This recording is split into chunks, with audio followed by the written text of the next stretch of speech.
Hello, Spiritual Center Spokane. Welcome to Talk and Practice, where I talk about what's been happening in consciousness for me this past week, and then we do a spiritual practice together.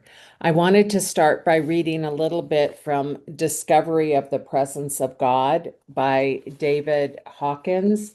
And in this book, he's talking about his experience after leaving the realm of duality and stepping into the unified field. And so I'm going to just read a little bit. And if you could close your eyes and feel into this, because not only is this his experience, it's also truth, and it's also a transmission of energy through the words spoken. So I will do a little reading. We'll spend a moment in silence. I'll pray us in and we'll begin. Spiritual commitment is energized by the alignment of the spiritual will with the attributes of divinity, which are truth, love, compassion, wisdom, and non-partiality. Devotion prioritizes one's life, and attracts that which is of assistance. To be a servant of God is a dedication whereby the goal takes precedence over all other personalities, attractions, or distractions. By devotion and commitment, the pathway unfolds and revelation supplants presumptive cause and effect acquisition. It could be language that the dedication is quite powerfully yang by intent, but yin by its fulfillment of the process. All actions become recontextualized and their spiritual essence begins to shine through appearances. Devotion also expresses a selfless service, whereby peeling the potatoes is no longer a chore but an act of love because it has been sanctified by intention. Eventually, all action is dedicated to the act of worship. Wow. I needed to read that today. I really needed to read that today. All action is dedicated to an act of worship. This is so important. Oh, devotion opens up vision, which replaces perception. Devotion opens up one's vision. Oh, which replaces perception. So it's not about how I see the world, it's the devotion within me that takes over through my vision and sees aright, sees anew. Oh, only by the surrender that accompanies devotion does intended action reveal itself to be a spontaneous unfolding of the evolution of creation itself. Devotion to God replaces the ego's devotion to its own self interests, and one witnesses the effects or consequences of the overall field. Worship is recontextualized by devotion. It is not done for the benefit of the worshiper or the imaginary benefit to God, but instead it is merely an acknowledgement of capital R reality. It is aligned with gratitude for the gift of awareness, consciousness as a reality of the knower, capital K, the knower, capital S self. It is by virtue of the truth of reality of divinity that the reality of divinity can be realized, which results in gratitude for the capacity for the recognition. Wow. Okay, I could go on and on, but I just wanted us to have a taste. So let's go ahead and just get quiet for a moment,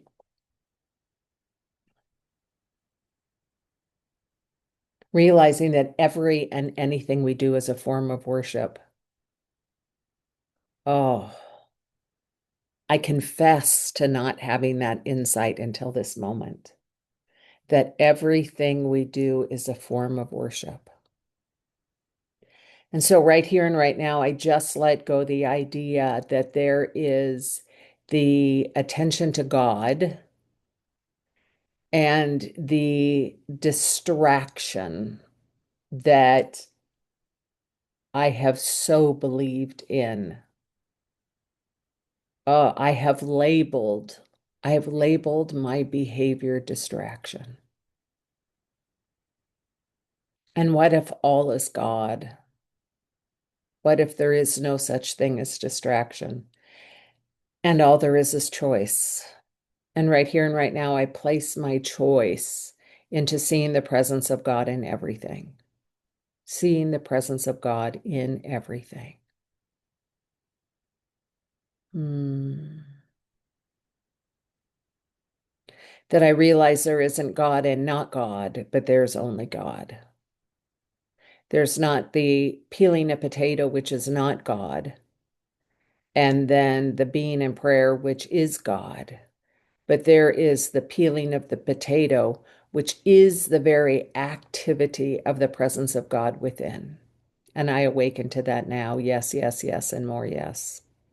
I awaken to this now. Thank you, Holy Spirit. What a beautiful gift to read that body of work. And so, right here and right now, I bless our time together. I claim that what needs to be said is and what needs to be heard is. And I just give thanks that the Holy Spirit is at work, speaking through me and touching hearts, and that your participation in this moment is one that rebounds back and touches me as well. So that the two or more of us in consciousness are expanding our capacity to love. And so for this I give thanks, and so it is. Amen. Wow. Okay, so I wrote about this in the blog this week, but wow. I wrote about this in the blog this week. I have been giving my attention, my time, my energy to doing this, not beingness, or not a combination of the two, but I've been overdoing, and I can feel it. I am an empath. I am here on the planet to bring heaven to earth. And in doing so, when I do too much, especially small, detailed things, I experience as though I am not bringing forth the beauty of God through me, but instead I experience depletion. And so, after reading that passage, I'm going to rethink. I am going to turn around during Lent. That's what we do, is that we turn away from and we turn toward. And so I'm going to turn away from my thoughts that keep me stunted and turn toward a more vast field. And I'm going to give myself permission to spend more time in beingness instead of doingness. As I have learned, that's the best way that my body operates. So, yesterday I had a day of all being, and it was lovely. It was so delicious. I have missed that part of myself. For the last 3 months, I have had appointments, I have had dates, I have had large events, memorial services, weddings, just large events. There's this last 3 months has included the holidays. I've traveled a lot. And in all of that, I have not given myself the gift of days of Sabbath, of days where I am alone in meditation, communing with the presence of God within me, around me, between me. And in doing, I have experienced a level of depletion. This is not new for me. I like to think I can be like everyone else in the world, and I like to think that I can accomplish a lot, which I do, but that is not my gift to the planet. And I continue to come back to the necessity for me to have Sabbath, the necessity for me to have the time of silence. And so what happened was I asked the presence of God to speak to me, because this Sunday I'm going to be speaking at the Unity of Everett. And you can see me online, or you can show up and come be a part of it. There'll be a workshop afterward. And I was asking Divine Presence to give me the talk that I'm to give. And the topic is wisdom. So, like many Unity churches, they have a theme, which is a God quality that is one of their spiritual powers. And this month it's wisdom. And so I'm going to be speaking about wisdom. And I was woken up at 3 a.m. like I used to be. In my 50s, I was woken up every night between 2 and 3, and I was given light baths, light showers. I was being worked on. I was my the cells in my body would vibrate so beautifully. I it was my holy sacred time from 3 to 5, and that happened last night after a day of Sabbath. I was awoken at 3 a.m. and I had 2 hours again of light just streaming through my third eye or first eye or my one eye right here, the singular eye.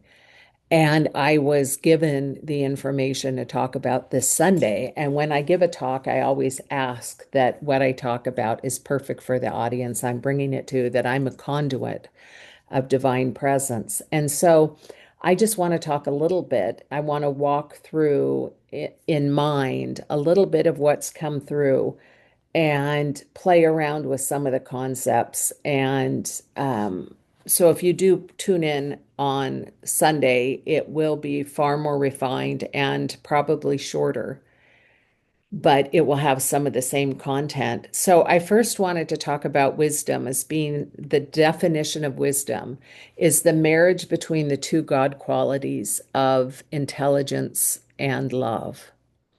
And intelligence is the knowingness of God, and love is the energetic inclusion heart space where all is well. So it's both. And I realized that what we're really talking about is the one mind. We're talking about the marriage between the mind and the heart and the heart and the mind. And there really aren't a lot of words to give to that congruence that is oh so powerful in our lives. The congruence when our intention is where our vision is aligned with our attention, which is aligned with our action, where our head and heart are one.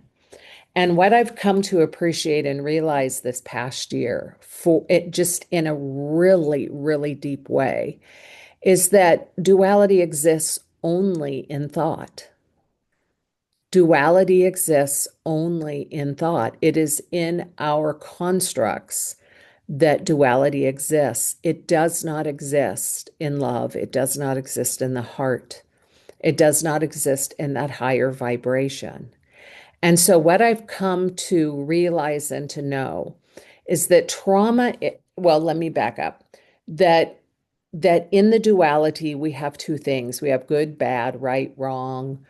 Um, we have good, evil. We have got perpetrator or bully and victim. We've got giver. We've got receiver. We've got these two dual things. And somewhere in our spiritual journey, each one of us gets to go head on, gets to meet head on with all of those aspects of ourselves, including the ones that we call negative or bad, that all of us have within us a bully or a perpetrator, and all of us have within us a victim. And we don't like to think of that. We don't like to believe that, but it is true. It is true. If we sit down and come up with all of the ways that we have perpetrated, it is immense. We may not have personally done it, but we've participated in it. And I think of just the food that I eat. I eat meat, and so I'm a part of the killing of animals. I'm not directly a part, but I participate in it. That's pretty bullyish. That's pretty perpetrator-ish. And I also have intentionally and not intentionally said things that haven't honored the presence of God within other people. That is also that perpetrator energy, if you will. And so when we come to realize that we have within us both the dark and the light, and those two get to marry each other, those two get to the giver and the receiver become one. The good and the bad become neutral. The perpetrator and the victim reconcile. When that union happens within us, then there's an arising of the spirit within that can only happen when the duality has become unified.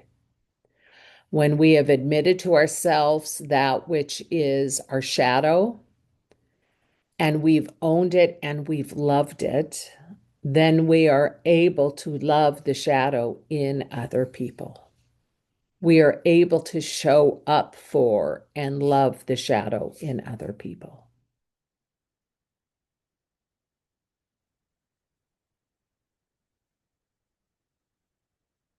Now, that doesn't mean that part of the awareness that comes when we have done our inner work and have had that melding, have had that marriage, is that we are able to see within others because it's neutral, because we're neutral, because we're whole, we're in a place of wholeness. We can see where other people have owned those aspects of themselves and not.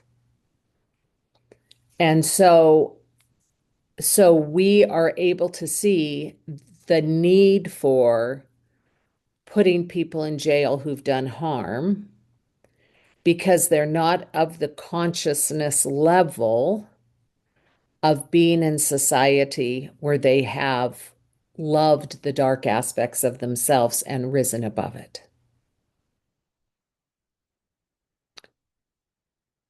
And we also have the compassion when we experience our wholeness, where we desire to have a penal system, a jail system, a justice system that loves people into their wholeness, that trains and teaches and embraces individuals to have that experience of the wholeness within themselves, to have that experience.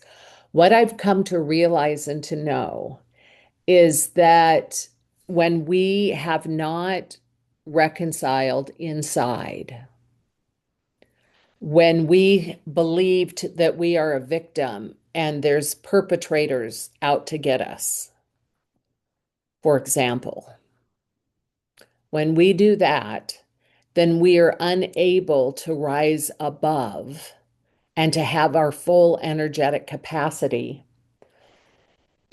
And as such, we experience trauma. The healing of the trauma comes when there's the recognition of grace within all of it. And that is a revelation. That is a profound revelation. And so, what many of us come into the spiritual path because we feel victimized and we want to experience wholeness.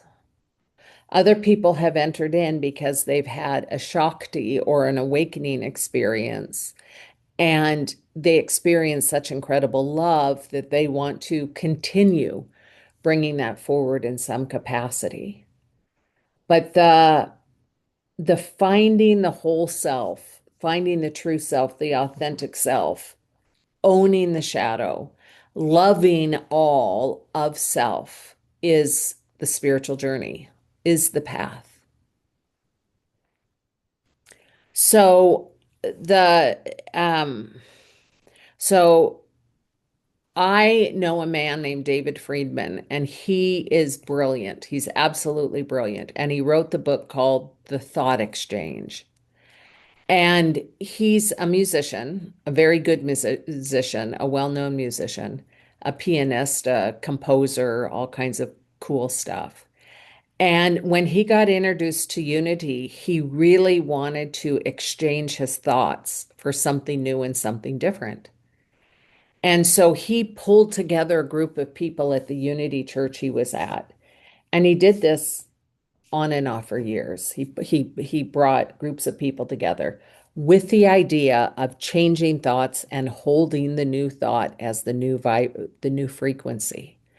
And what he discovered was the first several weeks, people were high with excitement about this new desire that they have, this new holding of the thought of what they desire to become or have or experience.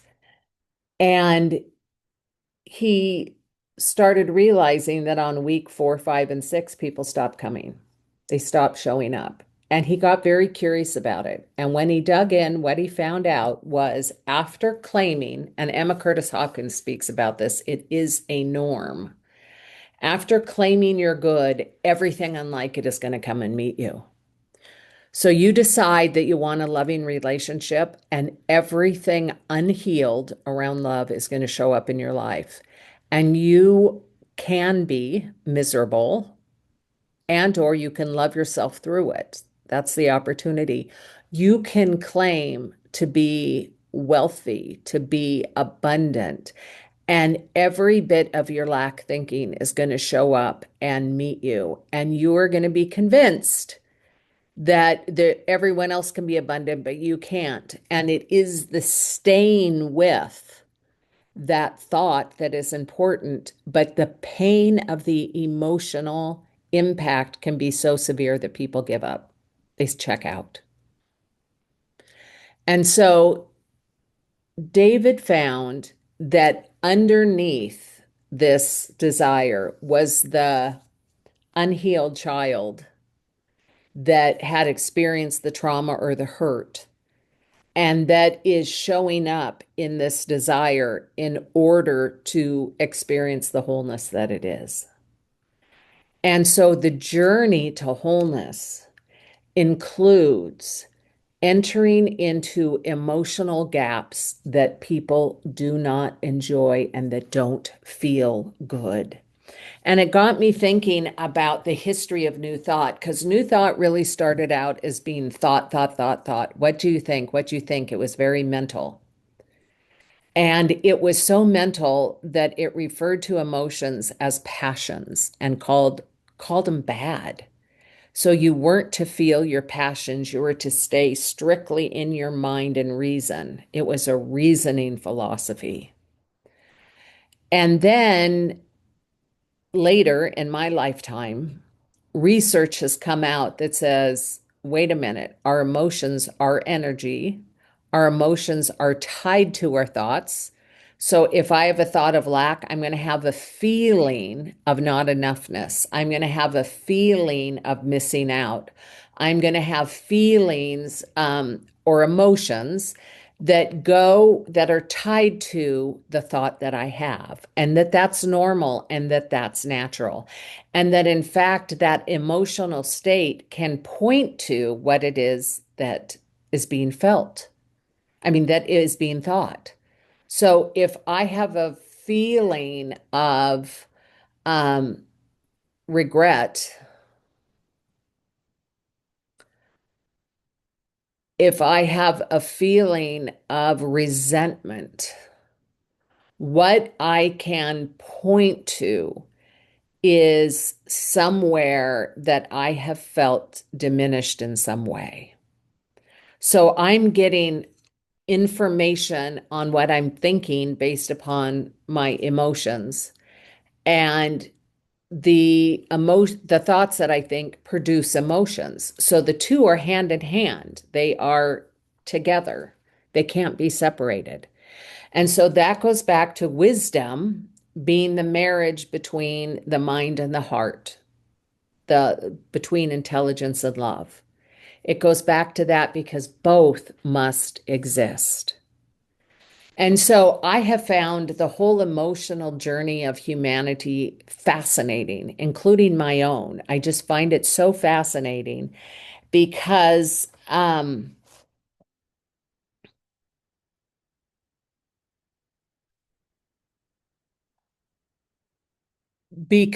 when we think about abhorrent behavior, and there's a judgment and there's a label, but when we think about people who are in jail, who have committed crimes, we can sit down and do an interview with them and find their trauma. We could find that split we could find that split I talked about earlier. If we sit in a recovery meeting of anything, of shopping, of sex, of alcohol, of drugs, if we sit in any kind of recovery meeting,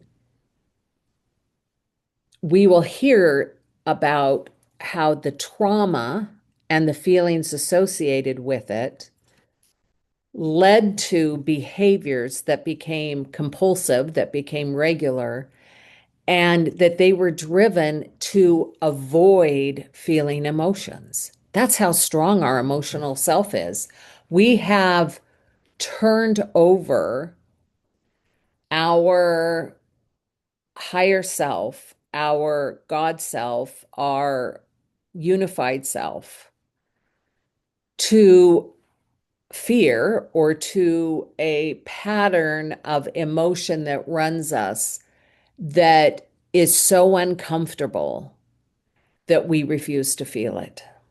So, the wisdom that I have received this past year, the wisdom that I would give in giving a talk about wisdom is that the only way through is through, that the only way to get to the only way to get this congruence of wholeness is to feel the emotions that are running inside of you. And it's one step further to deeply, deeply love them, to invite and to allow the God presence within to love those horrible feelings that arise, the feelings of immense fear. This past week, with the bombing of Iran, I had fear. I had lots of fear. And I didn't start doing crazy behavior because of the fear. I sat with myself and I loved that fear. So I'm not being asked to love the bombing. I'm not being asked to love um, my thoughts. I'm not being asked to love anything other than that emotional state that shows up inside of me. And as that fear arose, I had the opportunity to sit down. I had many opportunities. I could have done all kinds of things. I could have eaten my feelings. I could have drank my feelings. I could have exercised my feelings. I could have done, and this is what I'm talking about distraction. It's like, how can I look at everything else other than what's going on inside of me? And the pull is always to go within and to soothe the inner self with divine love. And so as the fear arises, I sit with myself. And it doesn't mean that it doesn't mean that the fear isn't justified. In fact, it always is. It all whatever emotion we're having is an appropriate emotion for the thought that we have that goes with it. If a friend of mine stops being a friend, I am sad, and that's an appropriate emotion. If I am betrayed, which I have been recently, if I am betrayed, that doesn't feel good in the body. That does not feel good at all. And yet, my opportunity is to love that feeling of betrayal, and it's justified. The betrayal, there was a commitment that was broken. And that commitment that was broken resulted in feelings of betrayal. And I get to love the part of me that has been betrayed. Now, as children, most of us were raised to that feelings were bad, that emotions were bad, especially if they were emotions of hatred, emotions of anger, emotions of sadness, and anything that we would call the lower level emotions. That we have been told that having those and expressing those are bad. So the opportunity for us is to absolutely 100% total and complete totally and completely ignore all of that information we got as children and absolutely love those feelings as they arise. That doesn't mean we live them out. That doesn't mean that we keep the story going. What it means is as soon as we love that disparate energy, we get ourselves back. As soon as I feel betrayed and I love the part of me that's been betrayed, I get to be whole again. And I was never broken. That's perception, but I get to step into that place of wholeness again. So my wisdom, if so, there's a couple things in closing that I would say. One is that the definition of wisdom is the marriage of the head and the heart.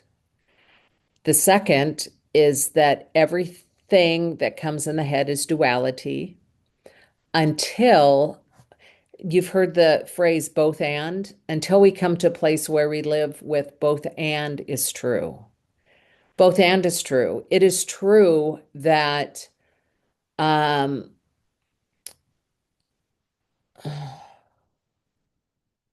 it is true that I have a neighbor that is irresponsible, but it's also true that she has been responsible when I've needed her.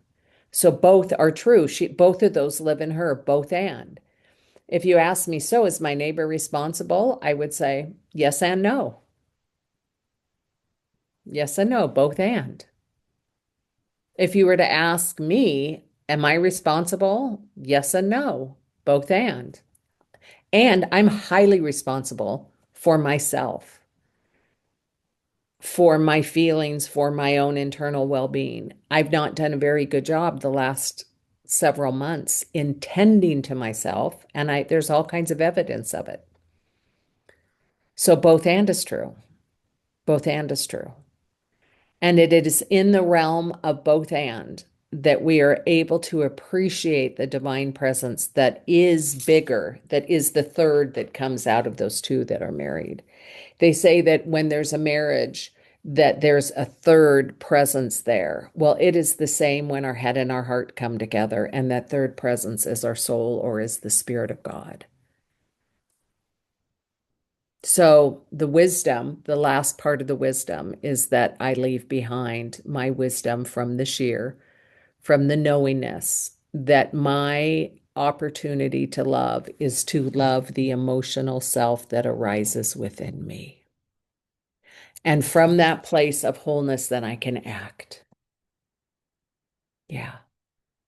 All right. So that's my little bit of wisdom for today. I love you. I thank you so much for tuning in to YouTube. Because of you, I'm able to do this, and I'm very grateful. So let's go ahead and close with a spiritual practice.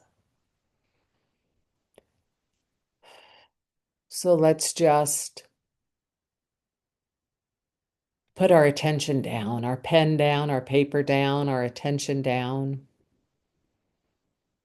and actually drop it from our head, from our learning part of our being down to our feet, our beautiful sacred feet.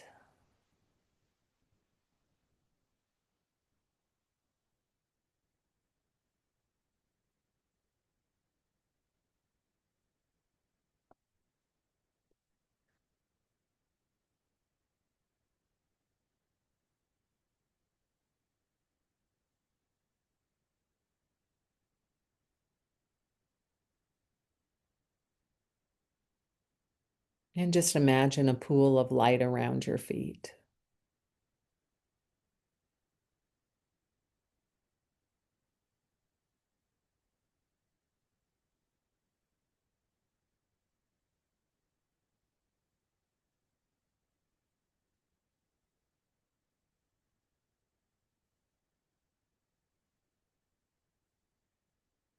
And how lovely it is to take time to be with our sacred self.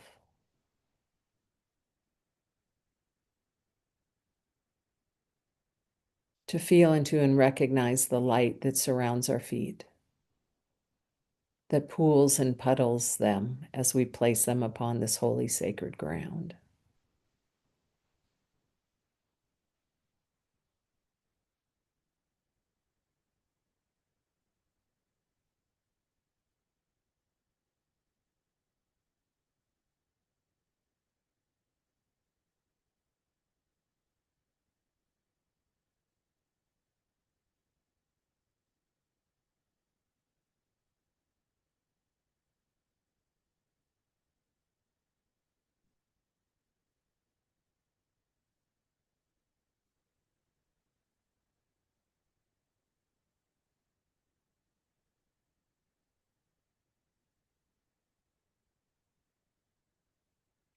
And how lovely and how beautiful and sacred it is just to sit with self.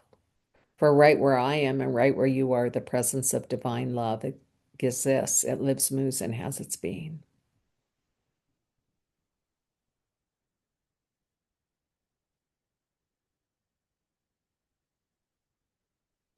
And so I allow myself to feel the sacredness of my legs, of my trunk, of my belly. And just for a moment, just place your attention on your belly and send it love. In our lifetimes, we have judged and treated our stomach, our internal organs, our expression of our body so poorly. Let's practice just loving that part of ourselves ever so deeply. Fat or no fat, excess or no excess, that we love what is. We love what is.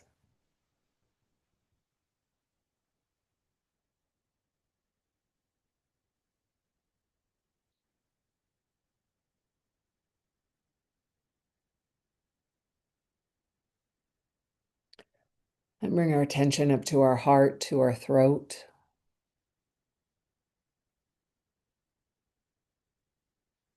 to our third eye, to the top of our head. And just feel all of the energy around your body temple. We live in a field. We are birthed from a field. Just feel that light around us.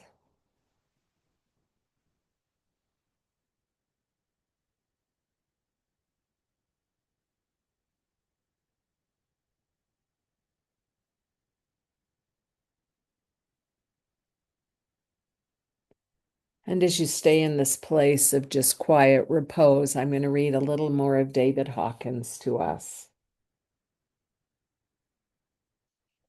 Worship is recontextualized by devotion.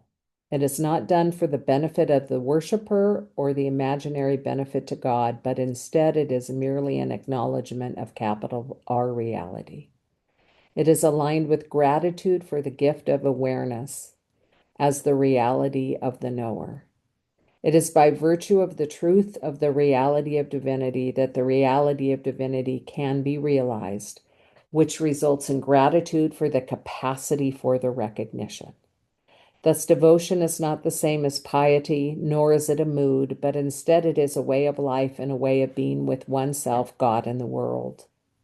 In duality, manifestation is perceived as linear, and therefore there's both a cause and an effect to be conceptualized and perceived. Positionalities result in perception and vice versa. Thus, the intrinsic spiritual truth of religion became obscured historically by people, places, objects, dates, and ethnic legend. Also, by conceptual limitation, divinity became anthropomorphized and conceived as having the limitation of human emotional proclivities, such as favoritism, anger, jealousy, pride, and egoistic needs. By analogy, it is apparent that sunlight and the sky merely are without partiality or arbitrary preference. Despite limitations within the core of religions, is the primordial spiritual truth from which they arose. Non-duality means to bypass particularization and return to unobstructed, verifiable basic truth. Through history, all the great sages have proclaimed the same truth. Although many great sages began their personal lives with traditional religion, they eventually transcended the institutional limitations. Self-realization resulted in their descriptive categorization or nominalization as mystics, above which there is much misinformation due to the lack of accurate understanding of the condition, which is an intrinsic inner state. Transcendence by illumination is statistically unusual and therefore frequently baffles comprehension.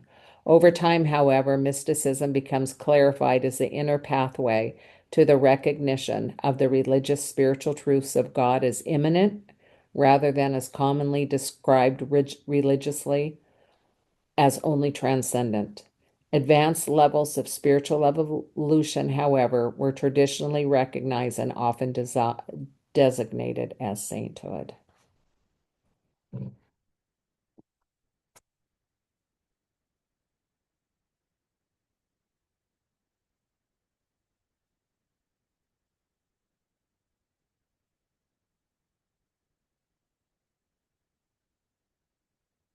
And so I know within you and I know within me lives a saint, lives the divine presence of God itself, lives a light, lives a unified field that desires expression. And that expression is surrounded by and encoded in love. For God is love. God is love.